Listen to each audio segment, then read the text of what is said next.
Medina শরীফের মাটি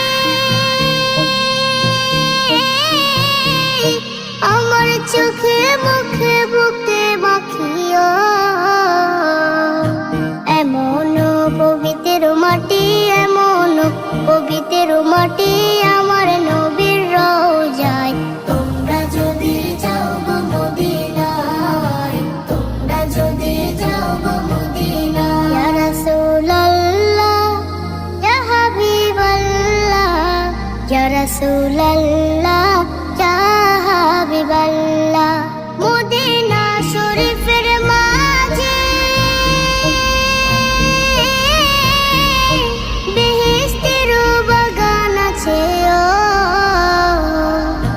সেই বাগানে শুয়ে আছেন, সেই বাগানে শুয়ে আছেন প্যারা নবী মুস্তাফা।